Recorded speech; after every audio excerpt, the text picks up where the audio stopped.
Dalam pembicaraan lewat telepon dengan Presiden Amerika Serikat Donald Trump, Presiden Rusia Vladimir Putin memberikan pertimbangan untuk penyelesaian perang Iran dengan cepat.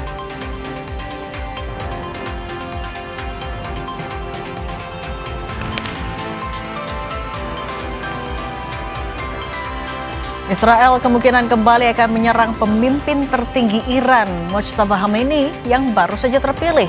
Angkatan Pertahanan Israel menegaskan siapapun yang mengancam warganya akan menerima konsekuensi.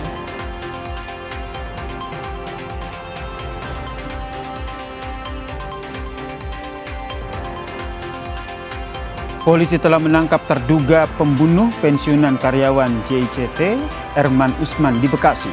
Motif soal pembunuhan disertai dengan dugaan perampokan ini masih belum diungkap polisi.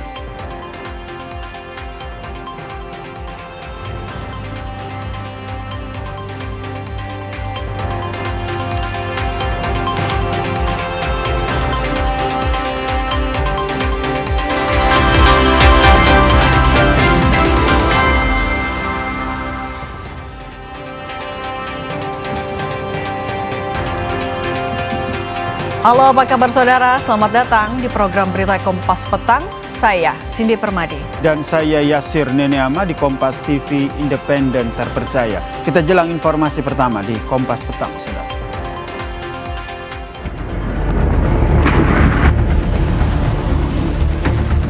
Thought we took a little excursion because we felt we had to do that to get rid of some evil.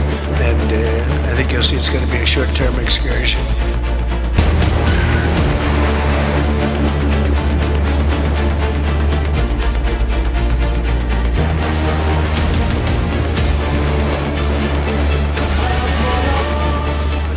Выступает еще раз как надежным поставщиком энергоносителей. Так было всегда.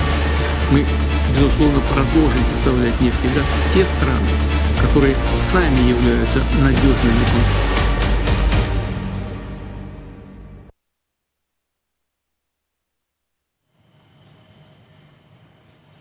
Saudara, Korps Garda Revolusi Islam Iran merilis video yang menunjukkan gelombang peluncuran rudal ke-31 sebagai bagian dari operasi True Promise keempat, seiring dengan eskalasi konflik di Timur Tengah.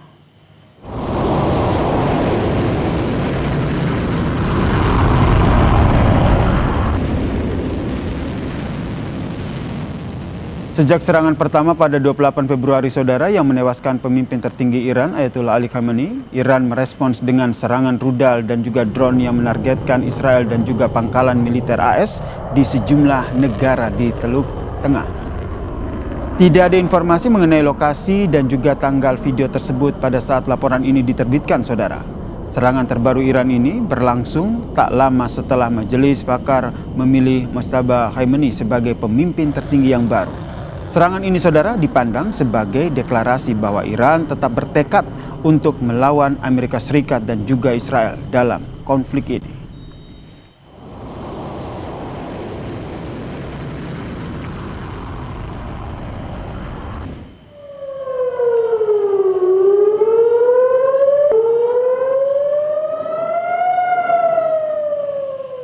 Serangan Iran ke wilayah Israel terus berlanjut. Sirine berbunyi di seluruh Tel Aviv. Sementara sistem pertahanan udara Israel berusaha mencegat rudal Iran. Warga berlarian menuju bunker dan tempat perlindungan saat serangan terjadi. Serangan ini menjadi bagian dari eskalasi militer yang terus berlangsung dalam beberapa waktu terakhir antara kedua negara yang selama ini dikenal sebagai rival utama di Timur Tengah.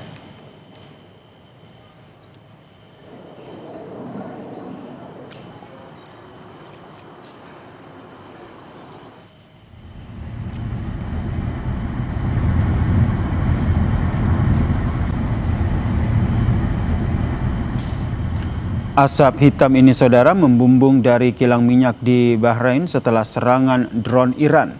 Pemerintah menyebut serangan menyasar kilang minyak Bapco Energesis yang berada di Pulau Sitra, tidak jauh dari ibu kota Manama.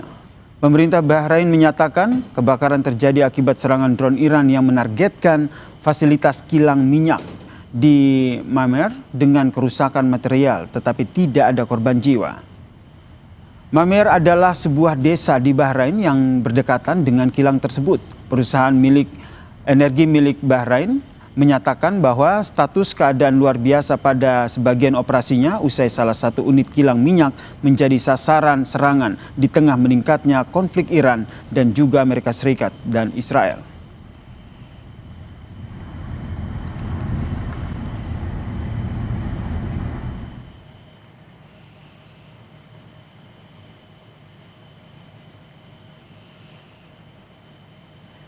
Rekaman video menunjukkan rekaman rudal yang meledak di dekat lokasi konstruksi di kota Or Yehuda, Israel. Petugas medis tempat menyebut 1 orang tewas dan 3 lainnya terluka dalam serangan rudal balistik Iran yang diduga menargetkan 2 lokasi di Israel Tengah.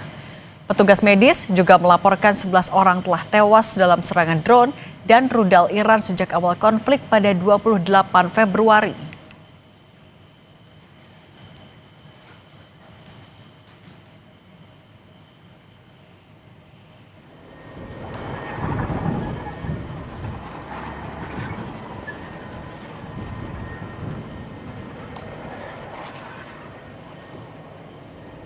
Tidak hanya menyasar Iran, saudara, Israel juga mengerahkan pasukan ke wilayah perbatasan dengan Lebanon sejak Senin waktu setempat. Seperti yang Anda lihat, saudara, tank dan juga kendaraan militer lapis baja terlihat di perbatasan Israel. Sejak awal perang dengan Iran, militer Israel juga terus menggempur basis pertahanan kelompok Hizbullah yang pro-Iran dan terus meluncurkan roket ke wilayah Iran. Wilayah Israel maksud kami.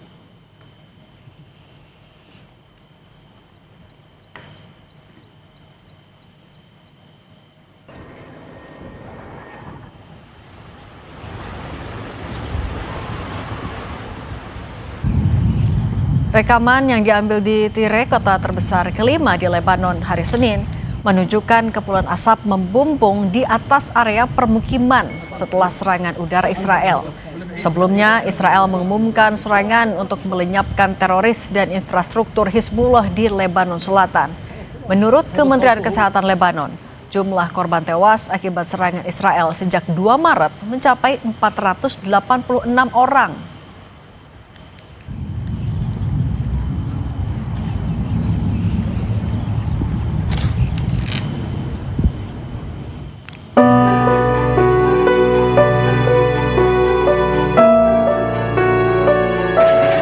Teka-teki soal serangan rudal yang mendarat di sebuah sekolah dasar putri di Iran Selatan mulai terkuak.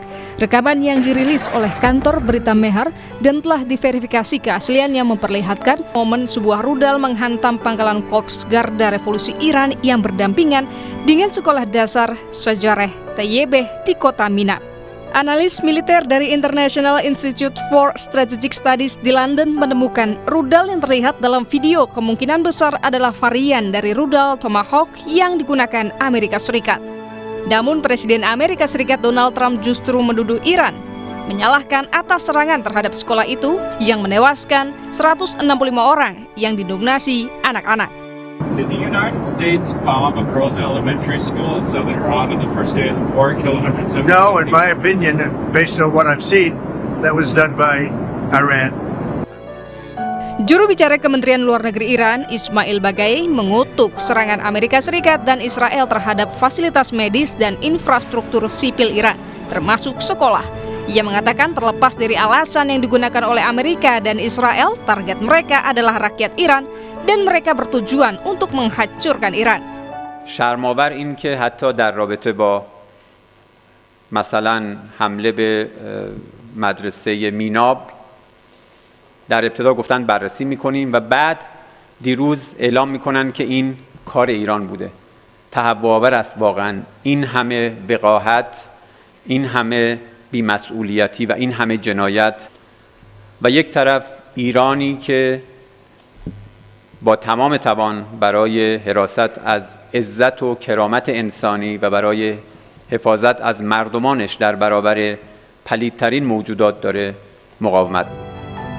PBB menjelaskan telah melihat laporan tentang serangan ke sekolah yang menewaskan mayoritas para siswi. Karena sejumlah pejabat Amerika Serikat telah mengumumkan akan melakukan penyelidikan independen, PBB menantikan hasil investigasi itu. which is driving rising civilian casualties, damage to civilian infrastructure, and growing displacement of people. Sekolah putri di Minab, Iran Selatan dihantam pada hari Sabtu 28 Februari pada hari pertama serangan Amerika dan Israel ke Iran. Menurut salinan arsip situs laman resmi sekolah, sekolah berlokasi di sebelah kompleks yang dioperasikan oleh Korps Garda Revolusi Islam Iran, IRGC, pasukan militer yang berada di bawah komando pemimpin tertinggi Iran. Pemakaman dilakukan secara massal dan diiringi ribuan pelayat. Masih soal Iran, saudara, kali ini 5 pemain sepak bola timnas putri Iran pergi mencari suaka usai Piala Asia Wanita 2026. Mereka mencari suaka karena khawatir dengan tindakan persekusi jika kembali ke Iran. Foto-foto kelima pemain timnas Iran yang mencari suaka diunggah di media sosial dari Menteri Dalam Negeri Australia, Tony Burke. Tindakan Australia ini mendapat apresiasi dari Presiden Amerika Serikat, Donald Trump. President Trump rang me this morning just before 2 a.m. We had a very positive discussion. He was concerned about the Iranian women in the soccer team and their welfare and their safety if they returned home. He conveyed that to me. I was able to convey to him.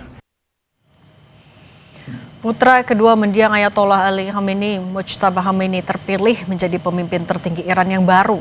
Sehari setelah diumumkan, Israel pun menyatakan kemungkinan untuk menyerang pemimpin tertinggi Iran yang baru.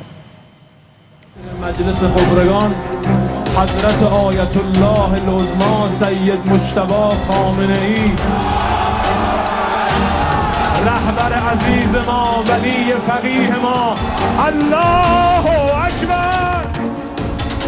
Putra kedua mendiang Ayatollah Ali Khamenei, Mujtaba Khamenei, terpilih menjadi pemimpin tertinggi Iran yang baru. Terpilihnya Mujtaba mendapatkan sambutan luar biasa dari bangsa Iran dan seluruh institusi negara untuk memperkuat persatuan. Mereka berharap pemimpin baru mereka membalas dendam terhadap Israel dan Amerika. نایب برحق آقان انشالله انشالله لایق بشیم بتونیم حمایت کنیم ازشون برای سربلندی کشور انشالله. Baru 1 hari terpilih, ancaman terhadap pemimpin baru Iran sudah dilontarkan Israel. Merespon terpilihnya Mujtaba, juru bicara Angkatan Pertahanan Israel Avi Devrin mengatakan Israel akan melawan siapapun yang mengancam warga Israel. Sosok yang menjadi ancaman Israel ini, menurut Devrin, akan menerima konsekuensi. דם ה-7 באוקטובר על ידיו, דם אלפי קורבנות טרור במשך עשרות השנים האחרונות על ידיו של עלי חמינאי. אנחנו תוקפים כל מי שמהווה איום על מדינת ישראל. המשטר הודיע היום על בחירתו של בנו לתפקיד המנהיג העליון. אני לא אגע בתוכניות, תוכניות ההמשך שלנו, אני רק אומר שכל מי שיהווה איום, כל מי שיאיים על אזרחי ישראל, ייפגע. Sebelum Mujtaba terpilih, Presiden Amerika Serikat Donald Trump juga mengatakan hal serupa. And I'm once again calling on all members of the Iranian Revolutionary Guard, the military and the police to lay down their arms. They're only going to be killed. And now is the time to stand up for the Iranian people and help take back your country. The United States will ensure that whoever leads the country next, Iran will not threaten America or its neighbors, Israel, anybody. If you look at what happened, they had missiles aimed at all of these other countries, Qatar. Menurut analis Timur Tengah, Alex Vetanka, penunjukan Mujtaba Khamenei sebagai penerus ayahnya mencerminkan sikap garis keras yang dominan dan menjadi peringatan keras bagi kebijakan Amerika Serikat di bawah pemerintahan Presiden Donald Trump. The appointment of Mujtaba Khamenei is the reflection of the fact that the hardliners in that system now have the upper hand. Not only are they saying they're going to continue this fight, at least in the short term militarily, but they're also saying politically they have a game plan. And that, as far as I can tell, in Washington should be a wake-up call, because whatever political agenda President Trump had in terms of changing Iran, right now that agenda is not happening. Mujtaba, sosok yang tertutup. Pria berusia 56 tahun ini sekarang menjabat sebagai panglima tertinggi militer dan garda revolusi paramiliter yang berpengaruh. Mujtaba berada di jantung teokrasi Iran dan akan memiliki wewenang terakhir atas semua urusan negara.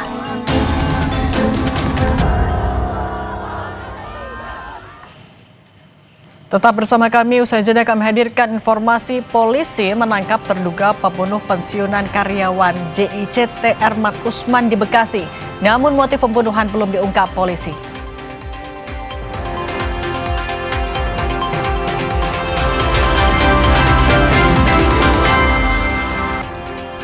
Tim Jatan-Ras Polda Metro Jaya menangkap pembunuh aktivis pelabuhan Ermanto Usman. Terduga pelaku masih menjalani pemeriksaan oleh penyidik di Polda Metro Jaya saat ini. Pelaku ditangkap kemarin di kawasan Cilincing, Jakarta Utara. Aktivis pelabuhan Ermanto Usman ditemukan tewas dibunuh di rumahnya, sementara sang istri terluka hingga kritis.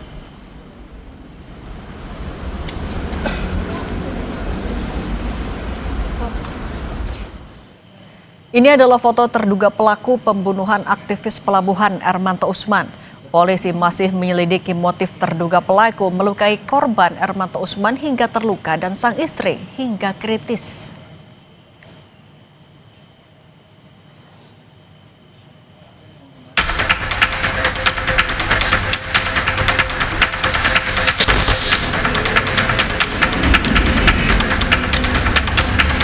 Lemari emang posisinya terbuka. Waktu saya masuk itu lemari itu terbuka, tapi tidak ada satu barang pun yang diambil. Itu banyak sekali dokumen-dokumen dan juga beberapa barang yang berharga. Proses masuknya pelaku ke dalam rumah, terus proses masuknya tanpa ada kerusakan sedikit pun. Keluarga Ermanto Usman, aktivis pelabuhan yang ditemukan tewas di rumahnya, masih mencurigai sejumlah kejanggalan terkait penyebab kematian ayahnya. Keluarga masih yakin jika ayahnya tewas diduga karena dibunuh, bukan semata-mata karena perampokan. Pasalnya, selain tak ada barang berharga yang hilang, sang ayah dikenal sebagai aktivis pelabuhan yang kritis membahas kasus korupsi. Kalau saya melihat sendiri kondisinya sepertinya ini adalah tindak pidana pembunuhannya. Jadi emang ayah saya ketua Serikat Pekerja pada waktu itu di salah satu anak perusahaan dari BUMN ya, gitu. Ayah saya sudah lama berkecimpung di pelabuhan ya, gitu. Jadi waktu itu sempat ada mengungkit kasus yang dilakukan, praktik yang dilakukan, korupsi yang dilakukan oleh perusahaan tersebut. Purnawirawan Polri yang juga mantan Wakil Kepala Badan Siber dan Sandi Negara, Dharma Pongrekun, meyakini pelaku yang merampok dan menganiaya Ermanto Usman sudah mengamati rumah korban sejak lama. Hal ini terlihat dari minimnya kerusakan di kawasan tempat kejadian perkara. Mendelep ke dalam, jadi ada congkelan itu, ya? dia ada effort tenaga, ya. Lukanya ini kan cuma luka serempet gitu ya. Apalagi kalau membuka paksa ya? Oh iya dong. Oke. Apalagi kalau di dalamnya dikunci. Ya, berarti ya menurut pengalaman saya, situasi lokasi TKP ini sudah digambar oleh para pelaku. Situasi rumah ini sudah digambar berhari-hari bahkan berminggu-minggu sebelum.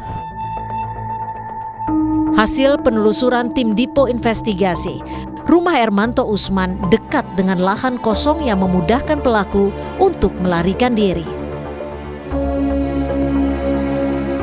Satu pijakan yang sekali lagi sangat memudahkan bagi seseorang jika ingin masuk ke area perumahan Prima Lingkar Asri. Saya akan coba buktikan saudara seberapa mudah seseorang masuk melalui titik ini. Kini polisi masih menyelidiki motif kematian aktivis pelabuhan Ermanto Usman. Apakah benar dugaan perampokan disertai penganiayaan atau karena pembunuhan berencana? Saya sudah langsung berada di area perumahan Prima Lingkar Asri dan bisa ditunjukkan itu adalah rumah milik Bapak Ermanto Usman. Tim Liputan Kompas TV. Saudara, polisi sudah menangkap terduga pembunuh aktivis pelabuhan yaitu Ermanto Usman. Lantas apa motif pelaku melukai Ermanto Usman dan juga istrinya, saudara? Kita bahas bersama dengan Komisioner Kompolnas Yusuf Warsim yang telah bergabung bersama kami di Kompas Petang. Selamat petang, Mas Yusuf. Mas Yusuf? Ya. Oke. Selamat sore. Selamat sore. Yang pertama ingin saya pastikan ke Mas Yusuf adalah apa benar pelaku sudah ditangkap, kapan dan di mana, Mas Yusuf? Dapat informasinya? Secara resmi kita belum mendapatkan informasi terkait dengan detail adanya penangkapan terduga pelaku dugaan pembunuhan dan perampokan yang terjadi pada tanggal 2 Maret dini hari yang sebelumnya itu disebut sebagai Pak Sutri, korban perampokan. Seperti apa kronologi penangkapannya, kita belum bisa mendapatkan informasi resmi, namun kita menunggu rilis detail siapa terduga pelaku ini. Jadi Bung Yasir, ini kan sebenarnya kita pantau dalam 1 minggu ini yang peristiwa sebelumnya kan tidak dikemukakan adanya nama almarhum yang ini merupakan pensiunan JITC. Belakangan baru kemudian ini mencuat. Jadi ini barangkali yang menjadi perhatian publik, peristiwa yang terjadi pada tanggal 2 Maret ini hari, bahwa ada dugaan ini bukan pembunuhan, perampokan biasa. Nah, oleh karenanya ini tentu karena ini mendapat perhatian publik dan ditambah informasi yang belakangan bahwa ini aktivis pekerja JTC dulu, diduga sebagaimana yang disampaikan oleh salah satu anggota DPR bahwa ini merupakan aktor kunci terkait dengan kasus Perindo yang dulu. Jadi tentu ini kan informasi. Tapi sejauh yang kami dapatkan informasi bahwa penyidikan kasus ini ya sebagaimana laporan awal diduga perampokan dan pembunuhan, ya perampokan biasa lah. Apa motifnya? Tentu ini yang akan didalami dan berarti masih menunggu ya penjelasan dari polisi terkait dengan apa motifnya begitu. Seperti kata Anda tadi Mas Yusuf bahwa ini juga akhirnya menimbulkan spekulasi begitu terkait dengan latar belakang korban begitu. Menurut Anda dari Kompolnas sendiri apa yang harus dilakukan polisi untuk menyampaikan duduk perkara dari kasus ini?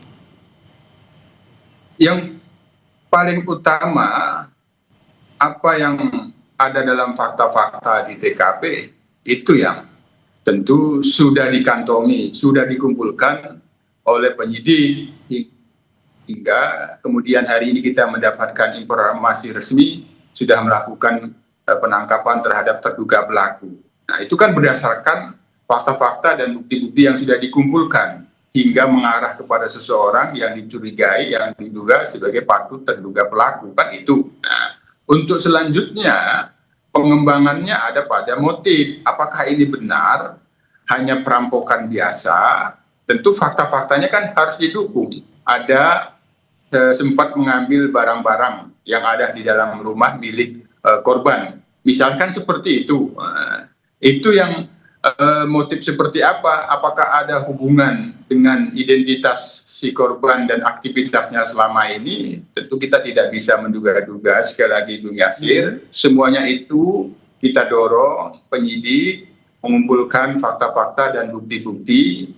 Memang apakah ini perampokan biasa atau bukan biasa. Itu yang kita kawal dan itu yang kita dorong. Dan selanjutnya tentu sekali lagi karena ini mendapatkan perhatian publik dan ada aktor anggota DPR yang menyebut bahwa korban ini bukan orang biasa, maka ini menjadi informasi penting tentu bagi penyidik. Tapi sekali lagi semuanya itu kita tidak bisa berspekulasi.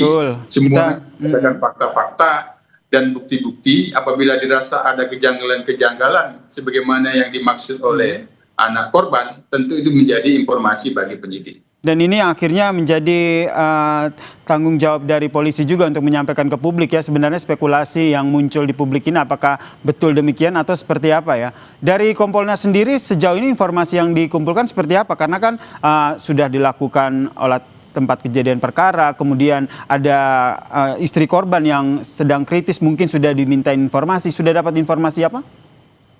Ya sejauh ini yang kita pantau sebelumnya kan ini peristiwa yang dialami Pak Sutri yang kemudian belakangan ada dimunculkan nama almarhum korban ini sebagai aktivis pekerja buruh Pelindo yang itu sempat ada kasusnya begitu besar kita sorot pada waktu itu. Itu yang menjadi menariknya Bung Yasir sehingga muncullah spekulasi publik. Walaupun demikian kami informasi awal yang kita dapatkan, yang kita pantau ini masih ini perampokan, ini pembunuhan yang perampokan yang disertai dengan kekerasan. Nah, tentu sekali lagi apakah ini perampokan biasa ataupun bukan biasa, inilah yang tentu kita pantau dan kita kawal, memastikan bahwa penyelidikan ini dilakukan oleh penyidik Polda Metro Jaya, bahkan ada asistensi dari Barreskrim kabarnya yang ini kita akan pastikan ya, maka ini kita dorong transparan dan akuntabel. Segera merilis apa sebenarnya yang menjadi latar belakang, belum motif, apa yang menjadi latar belakang, apakah memang motif. Ini yang kita nantikan bersama ya, Pak Yusuf ya.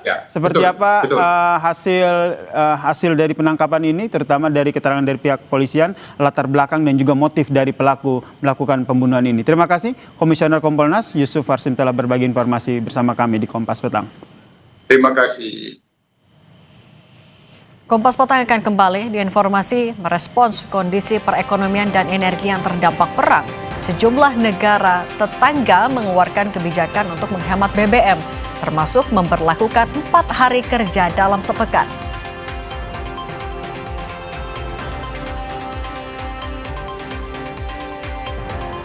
Kami juga menyoroti soal Ketua DPR Puan Maharani yang mempertanyakan urgensi surat telegram yang dikeluarkan oleh Panglima TNI soal status siaga 1.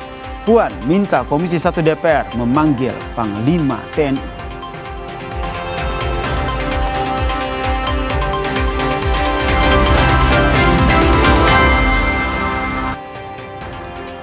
Saudara Presiden Prabowo Subianto mengingatkan rakyat Indonesia harus bersiap menghadapi kesulitan akibat perang yang pecah di Timur Tengah. Prabowo mengingatkan akibat perang di Timur Tengah seluruh dunia mengalami goncangan. Presiden juga menekankan pemerintah harus berterus terang bahwa rakyat harus siap menghadapi kesulitan. Pemerintah menurutnya akan berani dalam menghadapi kesulitan tersebut. Terlebih ia bersyukur Indonesia memiliki kekuatan yang besar. Terima kasih. Merdeka. Kita harus berani mengatasi kesulitan. Kita tidak menutupi kesulitan. Kita tidak pura-pura tidak ada kesulitan. Akibat perang di Timur Tengah, kita harus siap menghadapi kesulitan. Tapi sekali lagi, kita bersyukur bahwa sebenarnya bangsa Indonesia punya kekuatan. Kita punya kekuatan yang besar. Tapi juga saya harus jujur kepada seluruh rakyat. Dan saya juga akan memberi suatu taklimat kepada seluruh bangsa Indonesia dalam waktu dekat.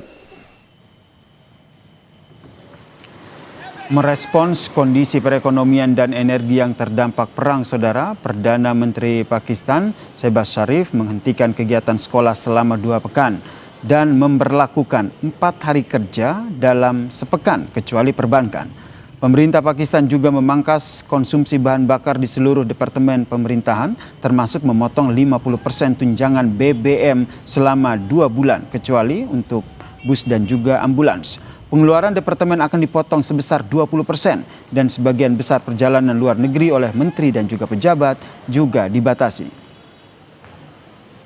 आइंदा 2 माह के लिए सरकारी महकमों की गाड़ियों को मिलने वाले तेल में 50% फिल फॉर कटौती की जा रही है। सरकारी और निजी शोबे में इंतहाई जरूरी सर्विसेज को छोड़कर यानी एसेंशियल सर्विस को छोड़कर बाकी तमाम जगहों पर 50%। Sejumlah kebijakan untuk menghemat BBM juga diberlakukan di Bangladesh, Saudara. Di antaranya universitas ditutup dan juga operasi bus sekolah dihentikan.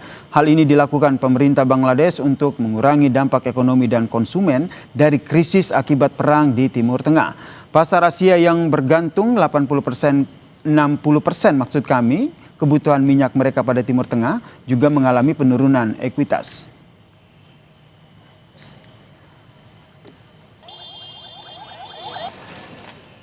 Saudara Ketua DPR Puan Maharani mempertanyakan urgensi surat telegram yang dikeluarkan Panglima TNI soal status siaga 1 sebagai respons antisipatif terhadap perang AS Israel dengan Iran. Menurut Puan, aparat hukum dalam hal ini TNI memang harus selalu siap dan siaga. Namun dengan munculnya surat internal tersebut ke publik, maka harus ada penjelasan. Nantinya mitra TNI di DPR, yakni Komisi 1, diminta untuk memanggil institusi TNI dan dimintai penjelasan.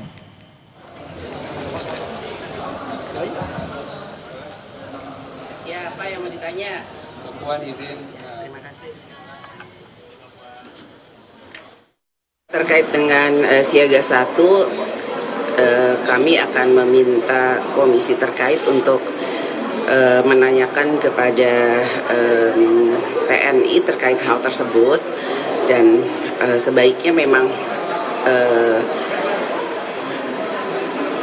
aparat hukum atau TNI itu selalu siap siaga. Namun kalau kemudian sampai ada keluar surat seperti itu dalam situasi seperti ini, mungkin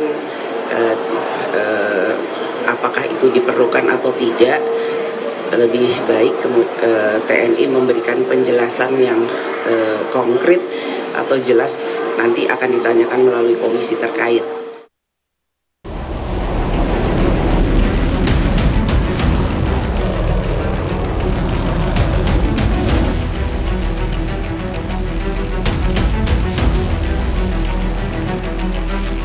Panglima TNI Jenderal Agus Subianto menetapkan status siaga 1 sebagai respons atas meningkatnya ketegangan di kawasan Timur Tengah setelah Amerika Serikat bersama Israel melancarkan serangan ke Iran. Status siaga 1 tercantum dalam telegram Panglima TNI nomor TR 283/2026 yang ditandatangani Asisten Operasi Panglima TNI Letjen Bobi Rinal Makmun pada 1 Maret 2026. Kapuspen TNI Brigjen Aulia Dwi Nasrullah menyebut, instruksi status siaga 1 oleh Panglima TNI merupakan bentuk perlindungan terhadap keutuhan bangsa dan negara di tengah konflik Timur Tengah.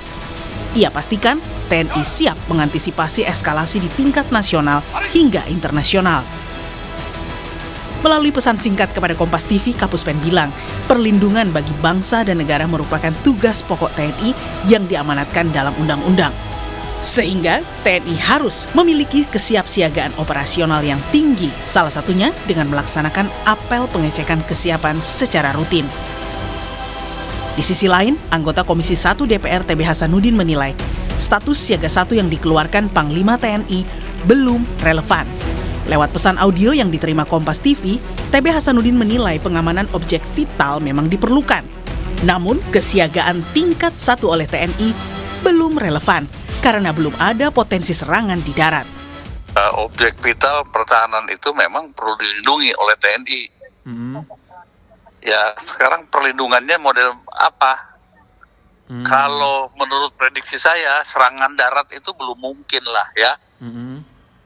Dari siapa yang mau nyerang Indonesia? Israel kah? Iran kah? Atau Amerika kah? Ya gitu, jadi terlalu jauh.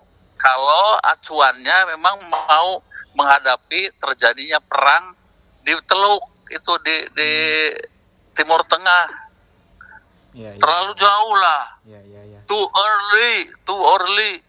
Kecuali misalnya ya negara ada yang mau nyerang darat, serangan darat. Kalau toh misalnya takut deh ada rudal nyasar, ya pertahanan udara. Itu yang disiapkan. Terbaru, Ketua DPR Puan Maharani mempertanyakan urgensi telegram Panglima soal status siaga 1 untuk kondisi saat ini. Puan pun minta agar Panglima TNI harus memberikan penjelasan yang konkret terkait penerbitan surat telegram tersebut. Apalagi surat yang bersifat internal sudah bocor ke publik. Tim Liputan Kompas TV.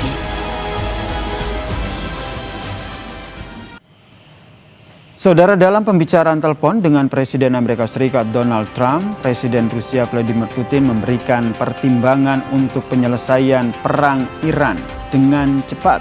Pembahasannya, saudara, usai jeda. Kompas Petang kembali.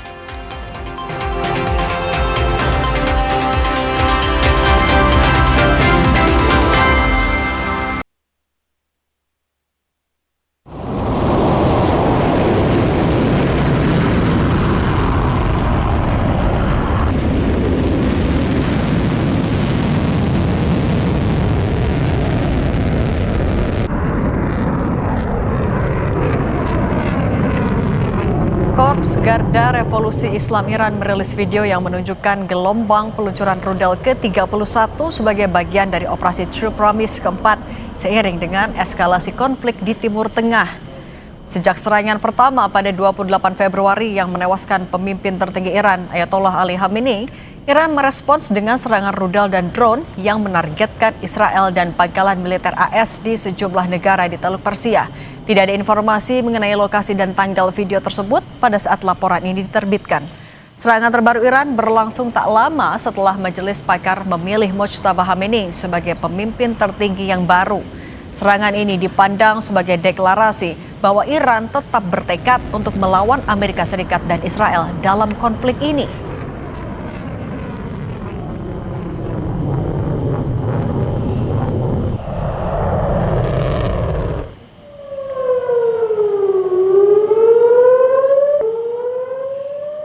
Serangan Iran ke wilayah Israel terus berlanjut, sirine berbunyi di seluruh Tel Aviv, sementara sistem pertahanan udara Israel berusaha mencegat rudal Iran. Warga berlarian menuju bunker dan tempat perlindungan saat serangan terjadi. Serangan ini jadi bagian dari eskalasi militer yang terus berlangsung dalam beberapa waktu terakhir antara kedua negara yang selama ini dikenal sebagai rival utama di Timur Tengah.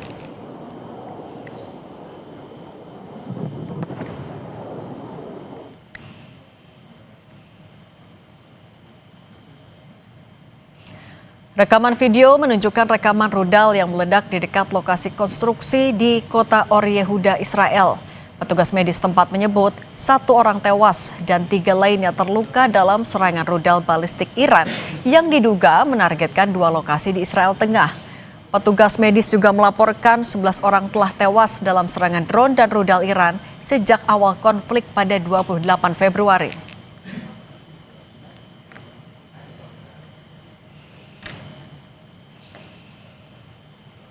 Presiden Rusia Vladimir Putin berkomunikasi melalui telepon dengan Presiden Amerika Serikat Donald Trump pada Senin waktu setempat. Putin menyampaikan usulan-usulannya soal penyelesaian perang Iran. Informasi itu diungkap penasihat kebijakan luar negeri Kremlin, Yuri Ushakov, melalui telepon dengan wartawan. Ushakov mengatakan bahwa Trump menelepon Putin. Kedua presiden itu berbicara selama sekitar 1 jam. Soal perang Iran, Putin menyampaikan agar penyelesaian perang dilakukan lebih cepat. Putin menyampaikan pemikiran untuk mengakhiri konflik Iran dengan cepat secara politik dan diplomatik. Putin juga menyarankan berlanjutnya kontak yang telah dilakukan dengan para pemimpin negara-negara Teluk Presiden Iran, dan para pemimpin negara lain.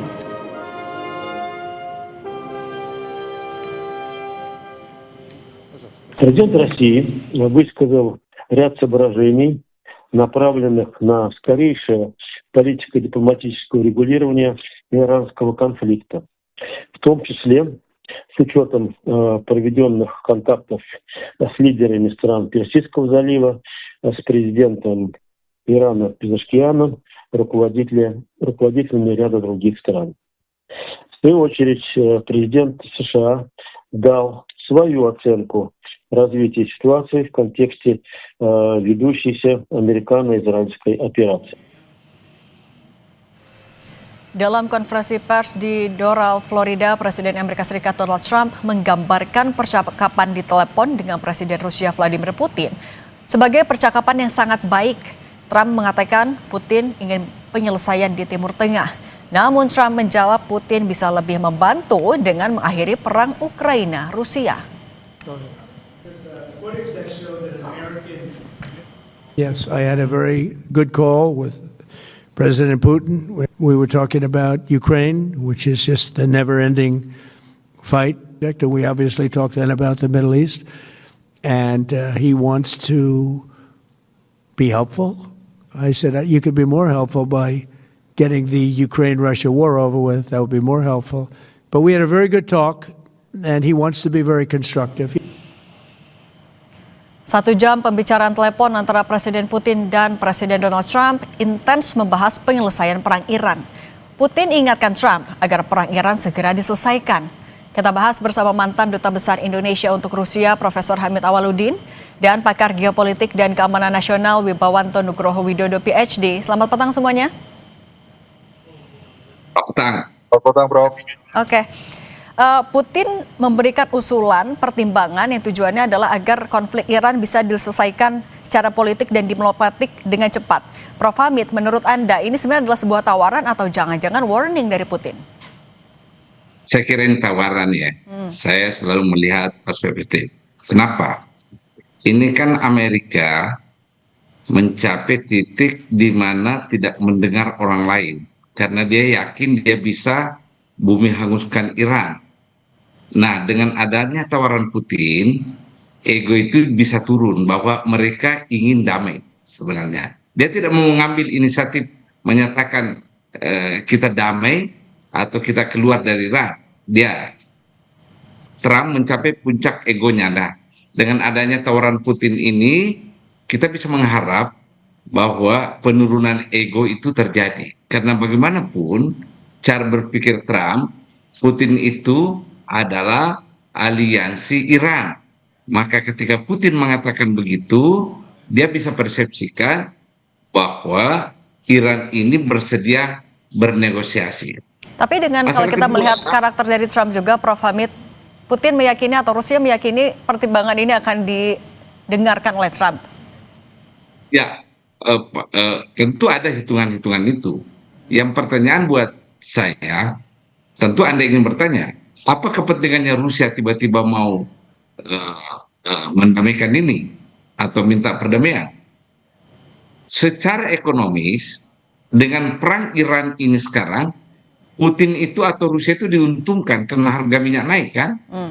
Ingat, produksi minyak Rusia itu 12,7% kebutuhan dunia. Jadi dengan perang ini naik, mestinya dia beruntung kan? Tapi ada hal lain yang harus kita hitung dari sikap Rusia. Pertama, itu adalah ekspornya ke negara lain, terutama gandum. Itu sekitar 14% kebutuhan gandum dunia disuplai oleh Rusia. Dengan adanya perang ini terganggu ekspor mereka ke tempat lain. Di atas segalanya, Rusia itu menganggap Iran sebagai strategic alliance, strategic partner di Eurasia, Euro and Asia. Kalau perang ini berlanjut, bagaimanapun itu akan mengganggu Rusia karena Iran adalah strategic alliance-nya di kawasan Asia dan Eropa. Jadi saya melihatnya dari perspektif ini bagus, ada chance-nya untuk kita hentikan perang. Karena keberlanjutan perang ini akan membawa dampak kemana-mana. Oke, berarti ada faktor ekonomi jadi pertimbangan dari Putin. Tapi kalau Mas Wibawanto, Anda melihatnya, ini kan diinisiasi oleh Amerika Serikat. Apa yang diharapkan oleh seorang Donald Trump menghubungi Putin membahas soal Iran? Ya, jadi pada prinsipnya komplement dengan apa yang Prof. Hamid tadi sampaikan ya. Jadi makna pertama itu yang saya bisa berikan adalah ini menunjukkan bahwa perang ini telah naik ke tingkat global. Jadi harus diselesaikan oleh great powers yang terlibat. Itu poin satu. Poin kedua, Rusia itu ya seperti dibilang oleh Prof. Hamid, itu mempunyai 3 kepentingan strategis di sini. Rusia itu tidak mau sampai konflik meluas sehingga stabilitas di Eurasia terganggu.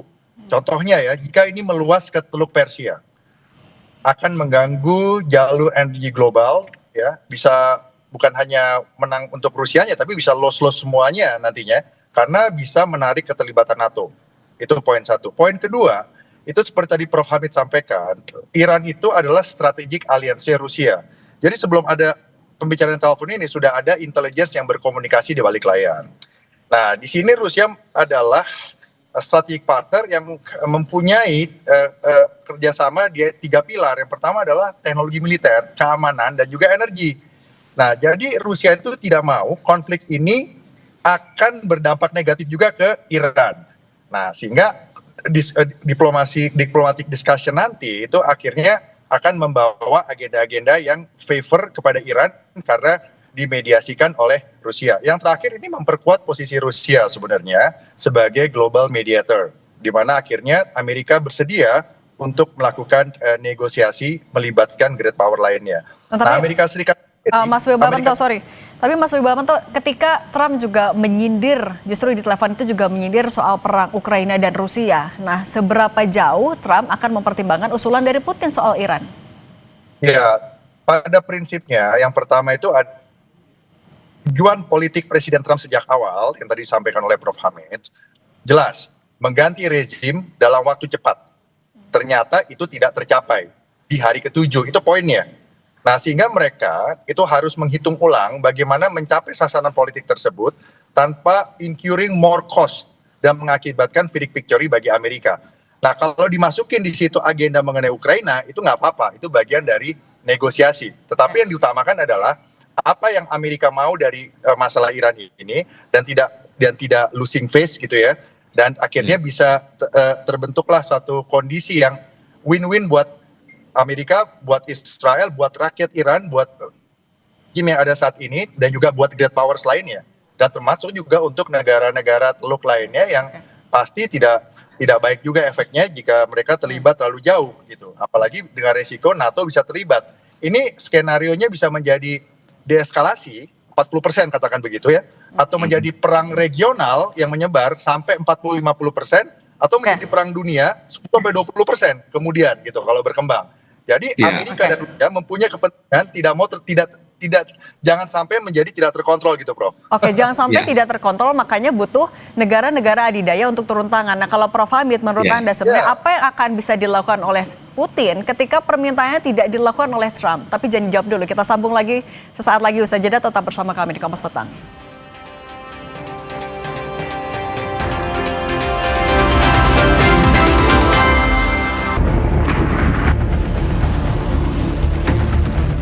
We took a little excursion because we felt we had to do that to get rid of some evil. And I think you'll see it's going to be a short-term excursion.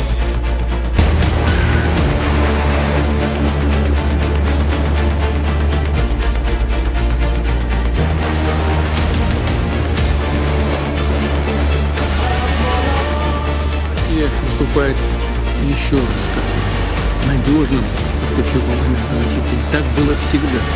Мы, безусловно, продолжим поставлять нефть и газ в те страны, которые сами являются надежными.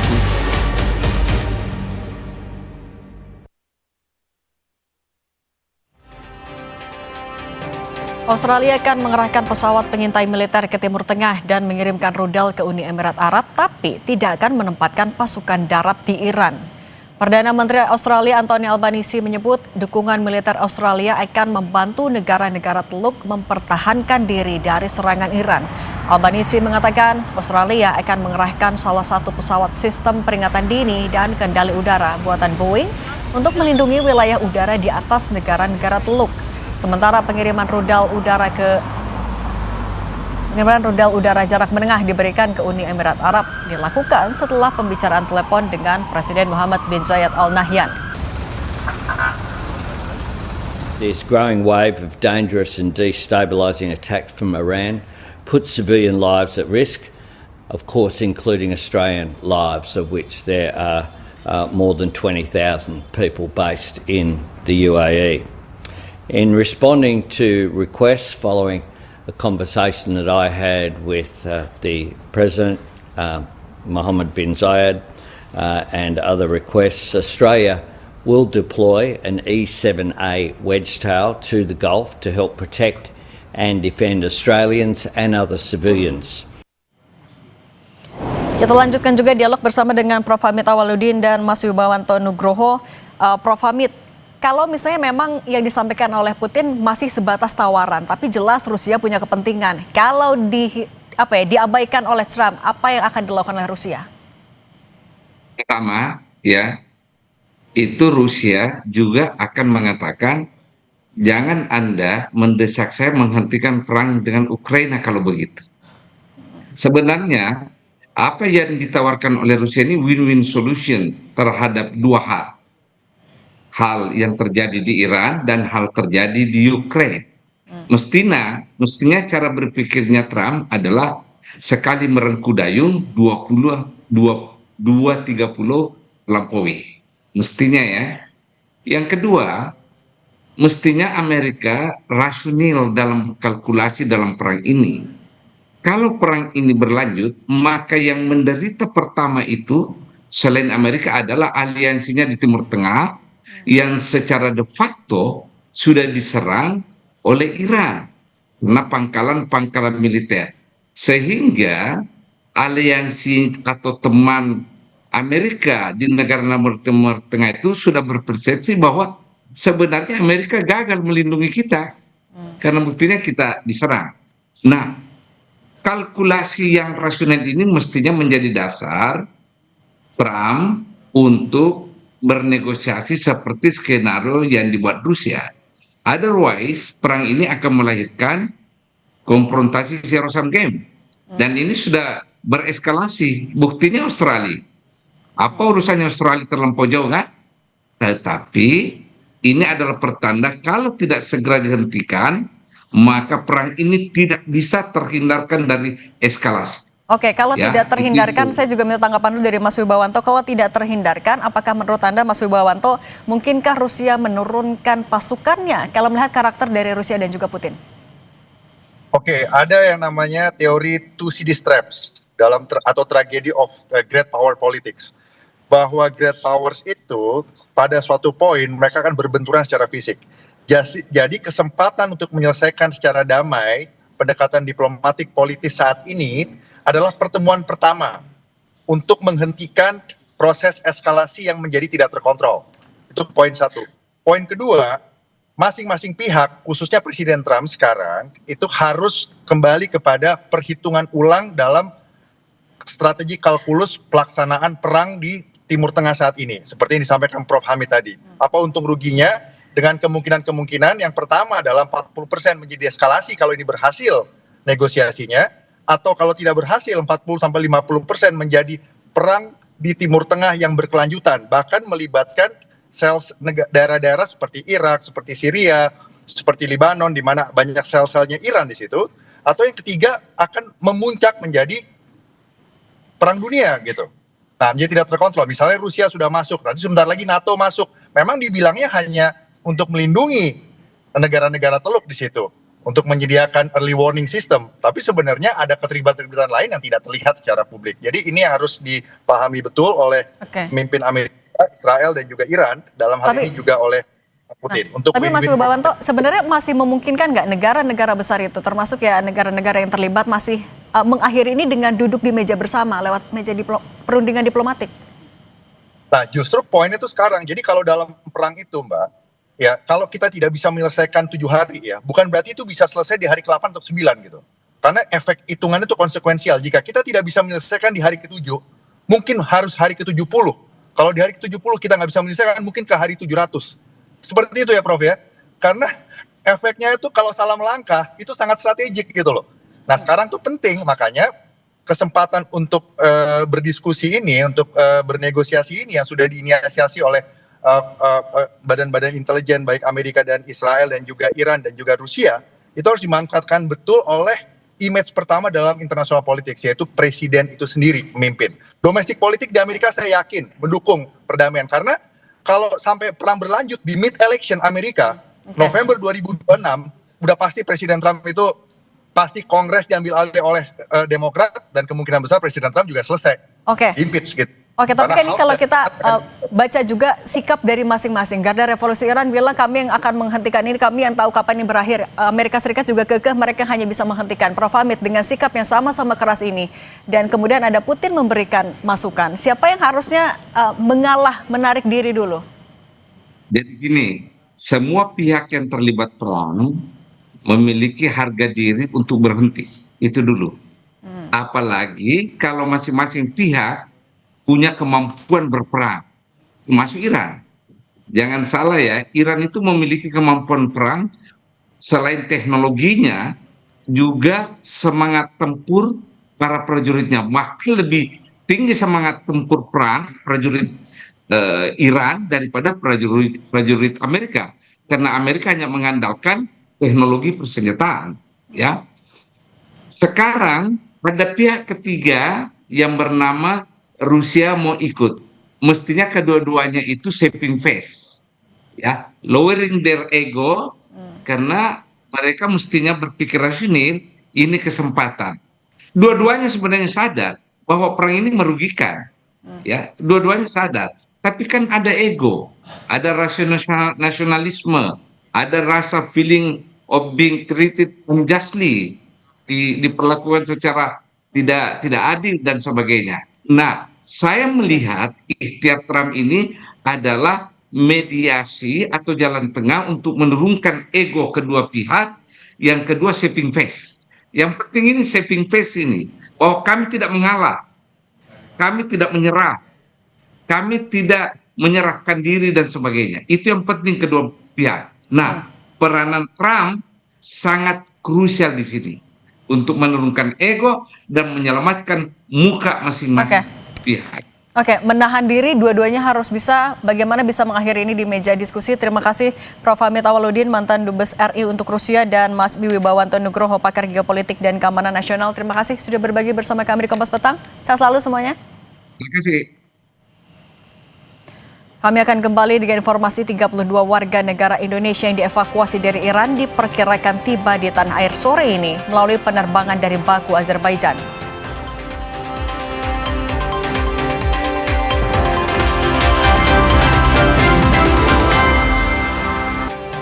Amerika Serikat mengerahkan pesawat pembom strategis seperti B-52 ke sejumlah pangkalan militer di kawasan Eropa dan Timur Tengah. Salah satu pesawat B-52 sudah tiba di pangkalan Fairford, Inggris pada Senin waktu setempat. Kementerian Pertahanan Inggris mengatakan sejak akhir pekan lalu Amerika Serikat mulai menggunakan pangkalan-pangkalan Inggris untuk operasi pertahanan khusus terhadap Iran. Pesawat seperti B-52 mampu membawa bom penghancur bunker dan berbagai senjata berat yang dirancang untuk menembus fasilitas militer yang dilindungi.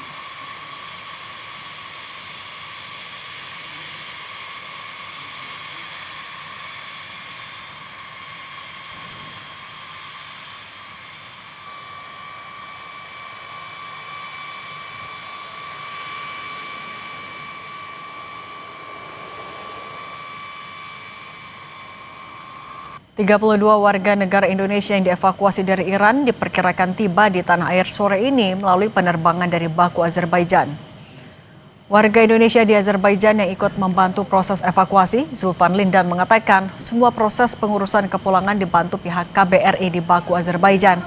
Zulfan menambahkan, para WNI itu berangkat dari Baku Senin malam waktu setempat dan akan tiba sore ini.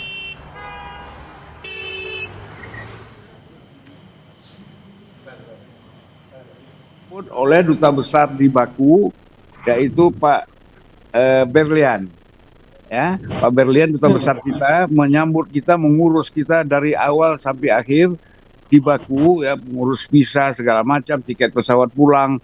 Dan malam ini gelombang pertama dari Baku akan pulang ke Jakarta, termasuk saya. Kapan tibanya Pak Zulfan? Tanggal hari Selasa pukul 18. Lewat Bandara Soekarno-Hatta ya? Ya. Kementerian Luar Negeri mengevakuasi 32 warga Indonesia gelombang pertama dari Teheran, Iran ke Baku, Azerbaijan 6 Maret 2026. Mereka menempuh jalan darat selama lebih dari 10 jam. Keputusan penggunaan jalur evakuasi melalui Azerbaijan diambil setelah pemerintah mengkaji secara mendalam situasi keamanan di lapangan. Jalur darat menuju Baku dinilai sebagai rute paling aman bagi warga sipil.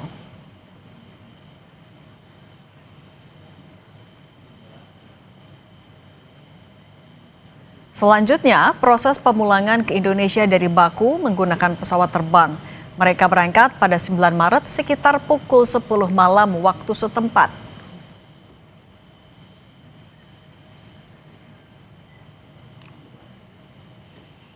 Usai jeda, Kompas Petang masih akan kembali. Tetaplah bersama kami.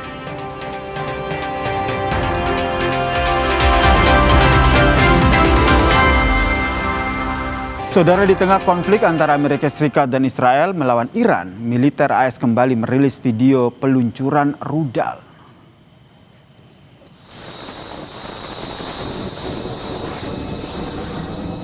Militer Amerika Serikat meluncurkan rekaman video peluncuran misil dari kapal perusak USS Frank Peterson Jr.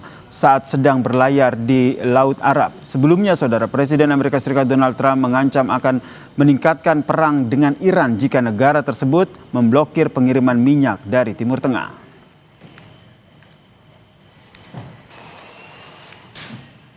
Lima pemain sepak bola timnas putri Iran pergi mencari suaka usai Piala Asia Wanita 2026. Mereka cari suaka karena khawatir dengan tindakan persekusi jika kembali ke Iran. Foto-foto kelima pemain timnas Iran yang mencari suaka diunggah di media sosial Menteri Dalam Negeri Australia, Tony Burke. Tindakan Australia ini mendapat apresiasi dari Presiden AS Donald Trump.